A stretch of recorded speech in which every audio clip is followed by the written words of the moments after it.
Welcome viewers, আবারও চলে আসলাম ফটোশপের class নিয়ে। বন্ধুরা, আজকের ক্লাসটা হলো আমাদের টুলস রিসেট নিয়ে। তো দেখুন, অনেক সময় আমাদের ফটোশপে কাজ করার ক্ষেত্রে কিবোর্ড শর্টকাট বা কিবোর্ডে অনেক সময় চাপ লেগে আমাদের এই ফটোশপে এই পাশের টুলসগুলো উল্টাপাল্টা কাজ করে, সেটিংগুলো উল্টাপাল্টা হয়ে যায়।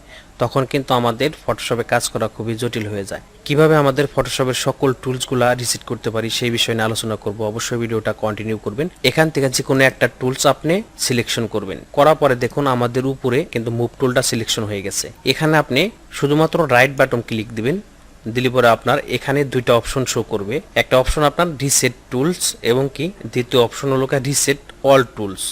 যদি আপনার একটা টুলসের সমস্যা থাকে তাহলে আপনি রিসেট টুলস করে দিবেন, তাহলে আপনার সেই টুলসটা সমাধান হয়ে যাবে। আর যদি ফটোশপে যদি আপনার এখানে প্রত্যেকটা টুলস যদি উল্টাপাল্টা কাজ করে তাহলে আপনি কি করবেন, রিসেট অল টুলস দিবেন, তাহলে আপনার সমস্ত টুলসগুলা পুনরায় রিপেয়ার হয়ে যাবে।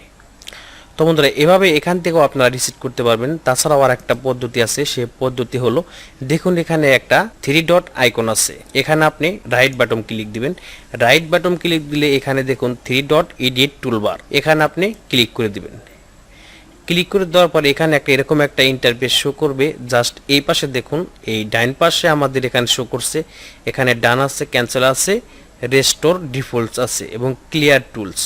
তো আমরা কি করব, এখান থেকে রিস্টোর ডিফল্ট করে দেব। এখান থেকে যদি আমরা রিস্টোর ডিফল্ট করে দেই তাহলেও কিন্তু আমাদের ফটোশপের সমস্ত টুলসগুলো পুনরায় নতুন করে সেট আপ হবে। তো দেখুন আমি এখানে রিসেট করে দিলাম। দেখুন এই পাশে কিন্তু পুনরায় নতুন করে কিন্তু আমাদের সেট আপ হয়ে গেছে। এখন আমরা ডান করে দেব। তো বন্ধুরা, এই ছিল আজকের ভিডিওটা যদি ভালো লাগে তাহলে অবশ্যই লাইক করবেন এবং আমাদের চ্যানেলটি সাবস্ক্রাইব করবেন। সকলকে ধন্যবাদ। সুস্থ থাকবেন, ভালো থাকবেন।